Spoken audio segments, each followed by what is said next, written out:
Hello विद्यार्थ्यांनो, आज आपणाला सहकारी संस्थेमध्ये जे महत्वाचे पदाधिकारी आहेत ते पदाधिकारी यांच्याबद्दलची माहिती बघावयाची आहे. सहकारी संस्थेमध्ये कारभार करण्याच्या दृष्टीने सभासदांच्याकडून संचालक मंडळ निवडून दिलं जातं, पण निवडलेलं संचालक मंडळ 11-21 लोकांचं असू शकतं. त्या सगळ्या लोकांना पूर्णवेळ संस्थेत थांबून काम करणं शक्य नसतं. ते वेळोवेळी येऊन एकत्रित बैठक घेऊन निर्णय घेतात आणि निघून जात असतात. अशा वेळेला या निर्णयाला राबवण्यासाठी याच संचालक मंडळापैकी काही लोकांना पदाधिकारी बनवलं जातं. हे पदाधिकारी असतात अध्यक्ष, उपाध्यक्ष किंवा व्यवस्थापकीय संचालक, व्यवस्थापक, सचिव, खजिनदार, समिती सदस्य असे काही पदाधिकारी बनवले जातात. आता यातले जी प्रमुख पदाधिकारी आहेत त्या पदाधिकाऱ्याबद्दल आपल्याला इथं आज माहिती बघावयाची आहे. त्यातला पहिला प्रमुख पदाधिकारी आहे ते म्हणजे अध्यक्ष. अत्यंत जबाबदार आणि संस्थेतला प्रथम व्यक्ती म्हणून या अध्यक्षाकडे बघितलं जातं. हा अध्यक्ष कोण असतो? तर हा सभासदापैकीच एक व्यक्ती जो संचालक झालेला असतो, त्याच संचालकाच्या पैकीच एकाला, अशा जबाबदार माणसाला जो सगळ्या संस्थेला सोबत घेऊन जाईल अशा त्या व्यक्तीला अध्यक्ष बनवलं जातं. हे कोण बनवतात? तर संचालक मंडळातले लोक बनवतात एकत्रित येऊन. किंवा काही वेळेला उपविधीमध्ये तरतूद असेल तर सभासदामधून सुद्धा निवडणूक घेऊन अध्यक्ष हा निवडला जातो. पण अध्यक्ष हा सहकारी संस्थेतला अत्यंत जबाबदार आणि प्रमुख असा व्यक्ती आहे, ज्याला सहकारी संस्थेतल्या सगळ्या कारभाराला सोबत घेऊन जावयाचा आहे. आणि म्हणून अध्यक्ष हा एक अत्यंत जबाबदार आणि प्रथम सहकारी संस्थेतला नागरिक म्हणून ओळखला जातो. अध्यक्षाची भूमिका म्हणजे सहकारी संस्थेची भूमिका असते. अध्यक्ष जो बोलतो तो सहकारी संस्था बोलते असा त्याचा अर्थ होतो. अध्यक्ष जिथं उपस्थित राहतात तिथं संस्था उपस्थित आहे असं मानलं जातं. आणि म्हणून अध्यक्ष हा एक प्रमुख पदाधिकारी सहकारी संस्थेतला आहे. त्या अध्यक्षाला सहकारी संस्थेकडून त्यांनी केलेल्या कामाचा मोबदला म्हणून मानधन दिलं जातं. मान म्हणून दिलं जाणारं धन आहे, कारण ते पद कमाईचं पद नाही. मानधन म्हणून काही दिलं जातं किंवा काही वेळा सभेला उपस्थित राहिल्याचे भत्ते म्हणून भत्ते दिले जातात. आणि मग असा अध्यक्ष हा सहकारी संस्थेमध्ये पूर्ण वेळ थांबून काम करीत असतो. अध्यक्षांचं हे पहिलं काम आहे की अध्यक्ष हे संस्थेचे दैनंदिन कामकाज पाहत असतात. दैनंदिन कामकाज, रोज करावयाची कामं काय असतात? तर रोज संस्थेतल्या कुठल्याही प्रकारच्या कामाचा अडथळा झाला नाही पाहिजे, ते कामं होत राहिले पाहिजेत. याच्याकरता सहकारी संस्थेमध्ये सहकारी संस्था दररोज चालत राहिली पाहिजे. कुठल्याही प्रकारची अडचण, मग एखादी मशीन बंद पडेल, एखाद्याला तेल पाणी नसेल, एखाद्याचे मशीनची लाईट गेले असेल, काही असतील दैनंदिन अडचणी, कार्यालयातले कामकाज, स्टेशनरी, कागद, पेन, पुस्तक, काय जे लागेल ते कुठल्याही प्रकारचं काम आणणार नाही याची जबाबदारी ही अध्यक्षाची असते. म्हणून अध्यक्षाला या दैनंदिन कामकाजाचा उरक करावा लागतो. हे त्यांचं पहिलं काम आहे. अध्यक्षाचं दुसरं काम आहे मदत आणि मार्गदर्शन करणे. सहकारी संस्थेमध्ये सातत्याने अडचणी येत राहतात. त्या अडचणी सोडवण्यासाठी कार्यालयीन कर्मचारी, अधिकारी यांना मार्गदर्शन करणे, त्यांना लागणारी वेळोवेळी मदत करणे, त्यांना कार्यक्षम बनवण्यासाठी प्रामाणिक प्रयत्न करणे, ही सर्वस्वी जबाबदारी अर्थात सर्वस्वी काम हे अध्यक्षाला पार पाडावं. आणि म्हणून संस्थेतल्या दैनंदिन कारभाराला लागणारी मदत करणे आणि ती चालू ठेवण्याच्या दृष्टीनं लागणारं मार्गदर्शन करणे हे अध्यक्षाची एक महत्वाचं दुसरं काम आहे. अध्यक्षाचं महत्वाचं तिसरं काम सलोख्याचे संबंध निर्माण करणे. अध्यक्ष हा प्रमुख आहे, त्याला संस्थेतल्या सगळ्या घटकाला सोबत घेऊन चालायचं आहे. आणि मग जेव्हा तो सगळ्यांना सोबत घेऊन चालतो तेव्हा सगळ्यांच्या सोबत त्याचे संबंध कसे पाहिजेत? अगदी सलोख्याचे असले पाहिजेत, चांगले असले पाहिजेत. त्याचा संबंध सभासदाशी येतो, त्याचा संबंध संचालकाशी येतो, अध्यक्षांचा संबंध नोकरवर्गाशी येतो, अध्यक्षाचा संबंध अधिकाऱ्यांशी येतो, अध्यक्षांचा संबंध निबंधकाशी येतो, अध्यक्षाचा संबंध दुसऱ्या सहकारी संस्थेशी येतो.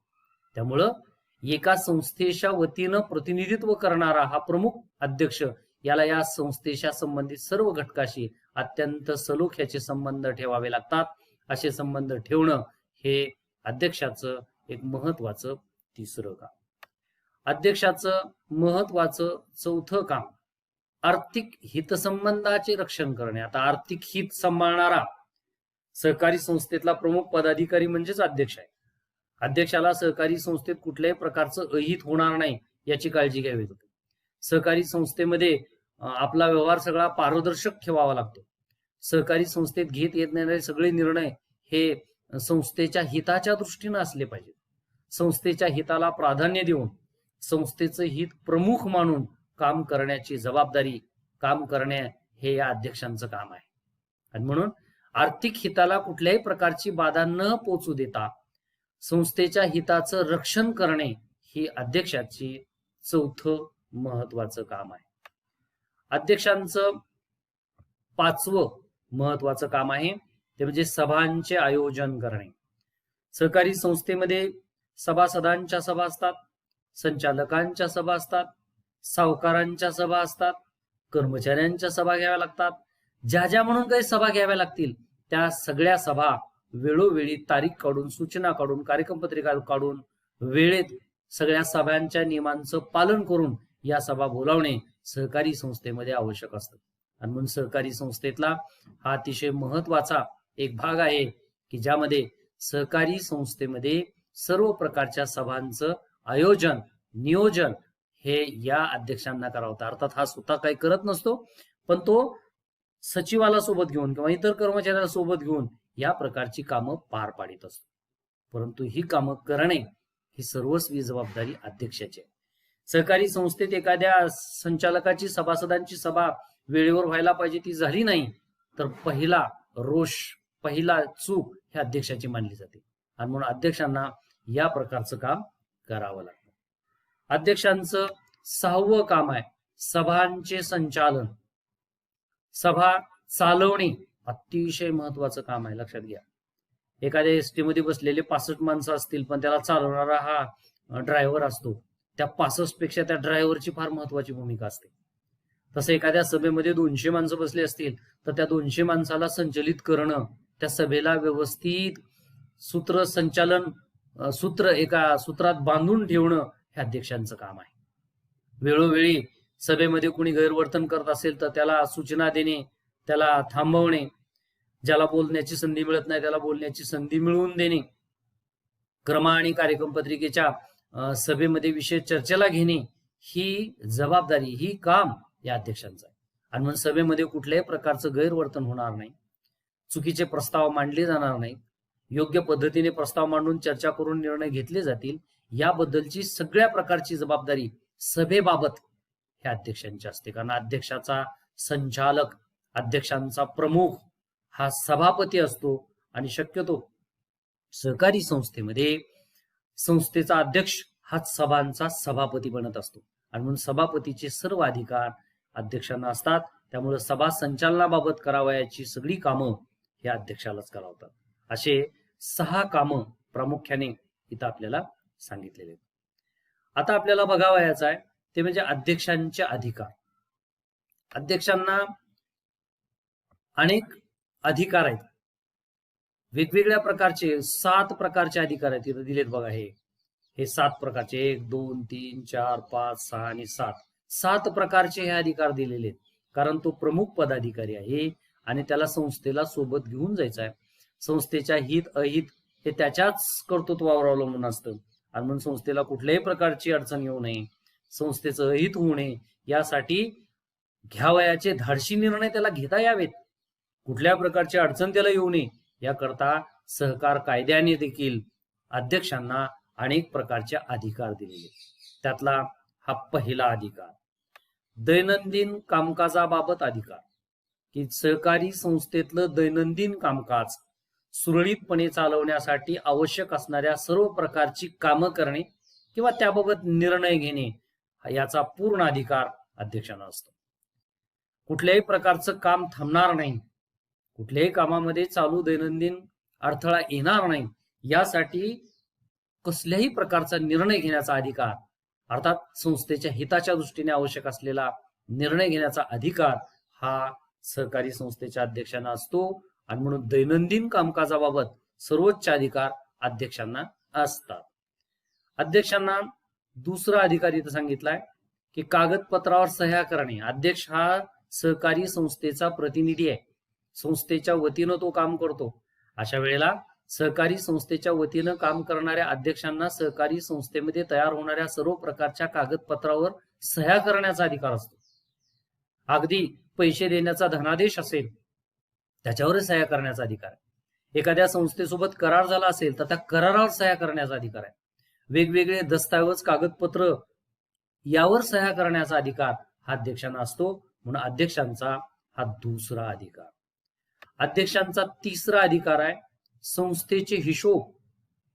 संस्थेमध्ये सर्व प्रकारचे हिशोब पुस्तके ठेवावयास सांगणे, अर्थात ठेवण्यास माणूस नेमून ते ठेवून घेणे, त्यावर नोंदी करणे, सर्व नोंदीवर बारकाईनं लक्ष देणे आणि नोंदलेल्या त्या सगळ्या हिशोब पुस्तकांना तपासून घेणे, चूक होणार नाही याची काळजी घेणे, असे संस्थेचे अद्ययावत हिशोब ठेवणे आणि अद्ययावत ठेवलेल्या हिशोबाला तपासून घेणे, या प्रकारचा सर्व अधिकार हा सहकारी संस्थेत अध्यक्षांना असतो. अध्यक्षांचा चौथा अधिकार आहे काम चुकारावर कारवाई करणे. सहकारी संस्थेमध्ये काम करणारे सगळे सेवक वर्ग म्हणजे कर्मचारी आहेत, अगदी लहानपासून मोठ्यापर्यंतचे सगळे कर्मचारी आहेत. यामध्ये सगळेजण काम करतात का यावर बारकाईनं लक्ष ठेवणे, काम करत नसणाऱ्यावर कारवाई करणे, त्यांना काम करण्यास सांगणे, त्यांना बडतर्फ करणे, त्यांना सजा देणे, दंड देणे, कामावून कमी करणे, अशा सगळ्या प्रकारचे अधिकार अध्यक्षांना प्राप्त असतात. म्हणून अध्यक्षांचा कामचुकार कर्मचाऱ्यावर कारवाई करण्याचा अधिकार हा सर्वोच्च आहे.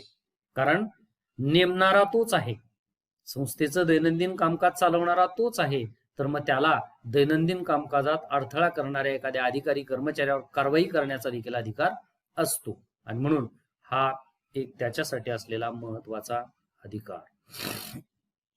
त्याच्यानंतर अध्यक्षांचा आहे पाचवा अधिकार सभाबाबतचे अधिकार. जे सभा वेळेवर बोलवणे, सभेची सूचना काढणे, सभेची कार्यक्रमपत्रिका तयार करायला लावणे, त्या सूचना आणि कार्यक्रमपत्रिका वेळेवर सभासदांना पाठवणे, त्याप्रमाणे सभा ची व्यवस्था करणे, वेळेवर सभा भरवणे, वेळेवर सभा भरली की त्या सभेमध्ये क्रमाने विषय चर्चेला घेणे, एक एक विषय चर्चा करून निर्णय घेणे आणि सगळ्यांना बोलण्याची संधी देणे. काही वेळा चर्चा अनावश्यक होत असेल तर ती चर्चा थांबवणे हा त्यांचाच अधिकार आहे. काही वेळा सभेमध्ये खूपच गोंधळ होत असेल तर ती सभा तहकूब करणे, म्हणजे तिथून पुढे काही वेळेसाठी दिवसासाठी पुढे ढकलणे, असा तहकूब करण्याचा सुद्धा अधिकार हा अध्यक्षांना असतो. सभेमध्ये एखाद्या विषयावर निर्णय घेण्यासाठी मतदान घेणे, हात वर करून मतदान असेल, सभागृह विभागून मतदान असेल, किंवा हो नाही म्हणून असा आवाजी मतदान असेल, कुठल्याही मतदान पद्धतीतून एखाद्या विषयावर निर्णय घेण्याचा सर्वस्वी अधिकार हा सुद्धा अध्यक्षांचाच असतो. म्हणून अध्यक्षांना सभाबाबत, सभा बोलावणे, भरवणे, चालवणे, त्याचे निर्णय घेणे आणि निर्णय घेतलेले सगळे लिहून काढून इतिवृत्त तयार करून त्यावर सही करणे, याबाबतचे सभाबाबतचे सर्व अधिकार अध्यक्षांना असतात. आणि म्हणून हा त्यांचा पाचवा अधिकार. आणि आता सहावा अधिकार निर्णायक मत देणे हा देखील त्यांचा एक महत्वाचा अधिकार आहे.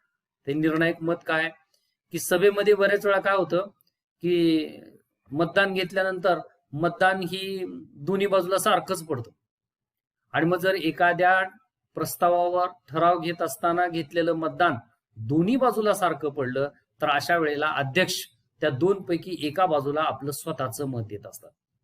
अध्यक्ष जेव्हा दोन्हीच्या बाजूपैकी ज्या बाजूला हे मत देतील ती बाजू जास्त होते आणि मग तो निर्णय घेतला जातो. जसं होच्या बाजूला 15 पडलेत, नाच्या बाजूला 15 आहेत, निर्णय काय घ्यायचा.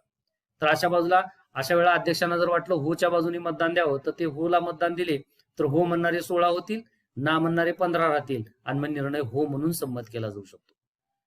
एखाद्या प्रस्तावावर मतदान घेतल्यानंतर दोन्ही बाजूला सारखं मतदान पडल्यावर निर्णय घेता येत नाही अशी जेव्हा वेळ येते त्यावेळेला निर्णय घेण्यासाठी आवश्यक असलेला असं निर्णायक मत देणे हा देखील या अध्यक्षांचा अधिकार असतो. असं निर्णायक मत देण्याच्या या अधिकारालाच निर्णायक मत देणे असं म्हणतात. हा सहावा अध्यक्षांचा अधिकार आहे.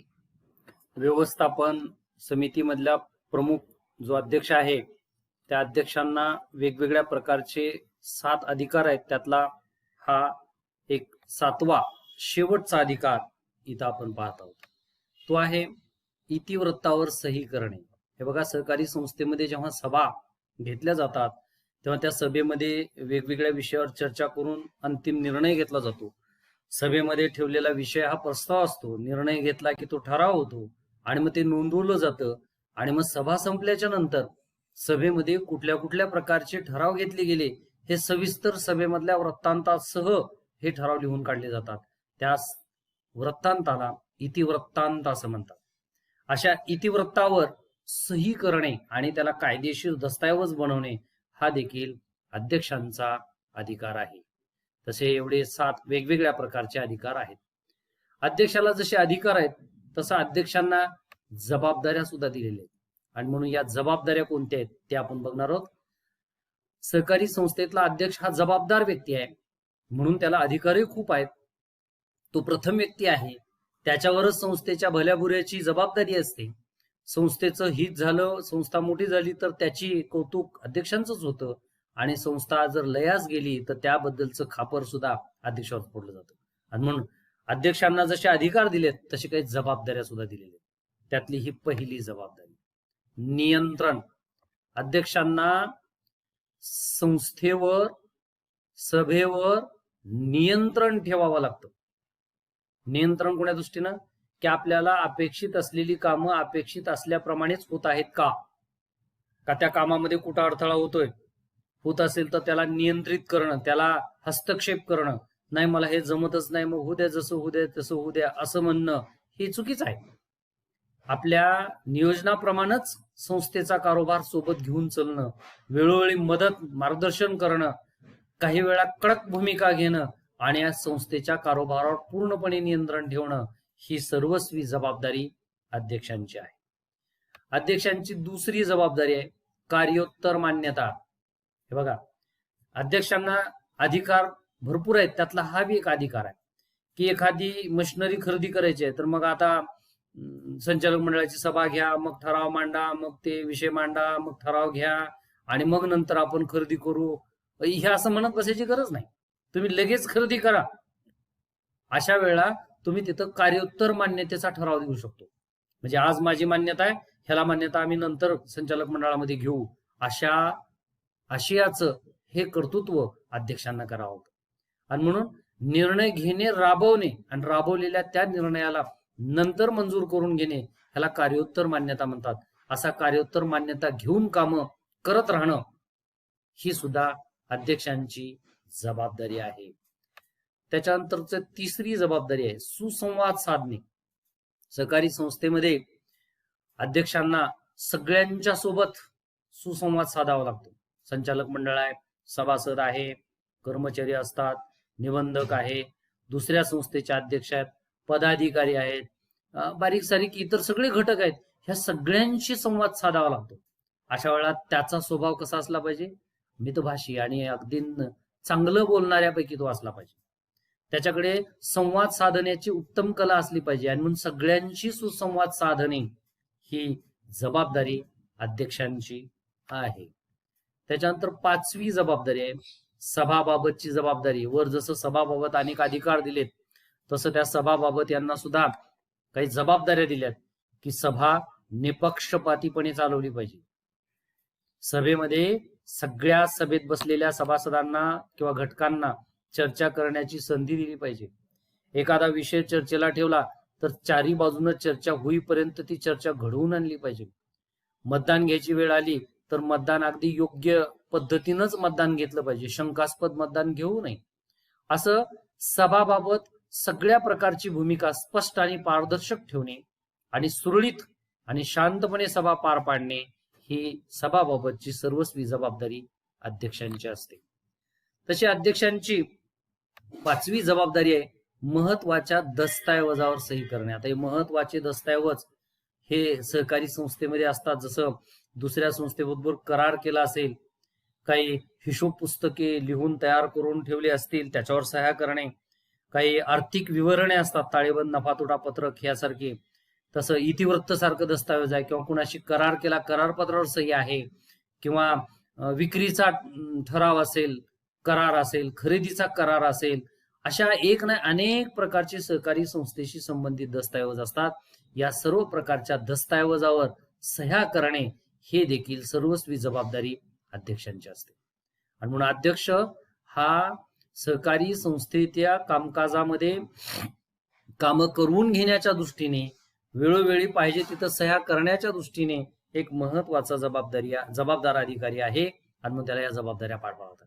असं तो म्हणू शकत नाही की याच्यावर सही करणार नाही मी, मग बघूयात नंतर दुसऱ्या अध्यक्ष आल्यावर करतील. नाही, तुमचा कार्यकाळ अध्यक्षपदाचा चालू आहे, तर या कार्यकाळामध्ये प्रत्येक गोष्ट, प्रत्येक कागद, प्रत्येक दस्तऐवज तुमच्या सहीनिशी तयार करून ठेवणं हे अध्यक्षाची जबाबदारी. मग ते चांगलं असेल, वाईट असेल, त्यातून चांगलं घडेल, वाईट घडेल, जे असेल, या सगळ्या प्रकारच्या जबाबदाऱ्या पेलणं आणि त्या जबाबदाऱ्यांचं पालन करणं ही सर्वस्वी अध्यक्षांची भूमिका आहे.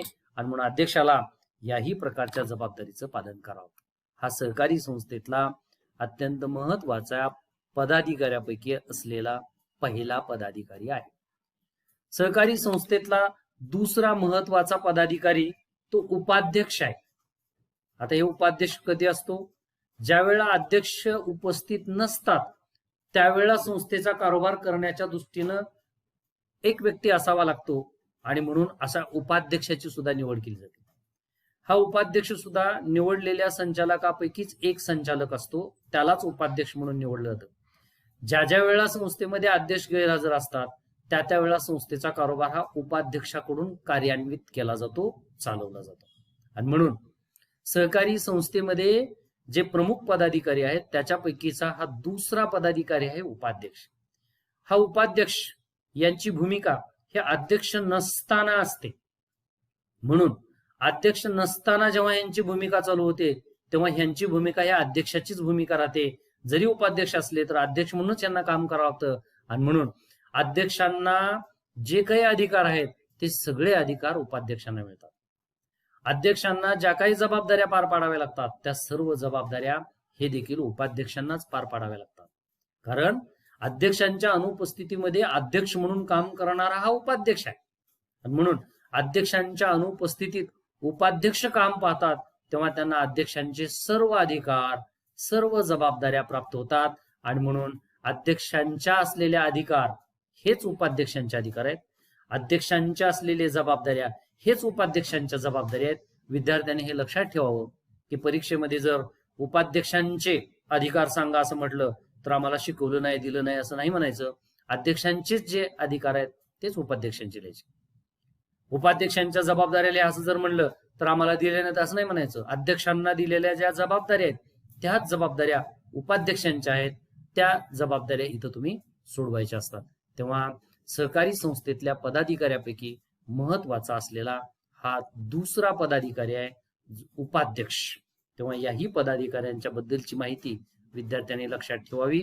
आणि परीक्षेमध्ये अध्यक्षांचेच अधिकार आणि जबाबदाऱ्या हेच उपाध्यक्षांच्या अधिकार आहेत हे लक्षात ठेवूनच उपाध्यक्षाबद्दल काही विचारलं गेलं तर त्याबद्दलचे प्रश्न विद्यार्थ्यांनी सोडवावेत. एवढंच या निमित्तानं या दुसऱ्या पदाधिकाऱ्याबद्दल सांगितलं जाते. आणि म्हणून इथं स्पष्ट ओळीमध्ये दिलेलं आहे. हे 12वी बोर्डाचं ई बुक आहे आणि या ई बुकला प्रसिद्ध 12वी बोर्डाच्या मंडळाने केलेला आहे. तेव्हा त्यांनी इथं दिलेलं आहे स्पष्ट काय पेज नंबर 23 वर दिलेलं आहे. अध्यक्षांच्या अनुपस्थितीत उपाध्यक्ष काम पाहतात तेव्हा त्यांना अध्यक्षाचे सर्व अधिकार प्राप्त होतात, तसंच जबाबदाऱ्या सुद्धा लागू होतात. हे दिलेलं वाक्य आहे याच पुस्तकातलं, हे बोर्डाने केलेलं आहे. हे बोर्डाच्या ई बुक मध्ये पेज नंबर 23 वर दिलेलं आहे. तेव्हा विद्यार्थ्यांनी हे लक्षात ठेवा. ओके.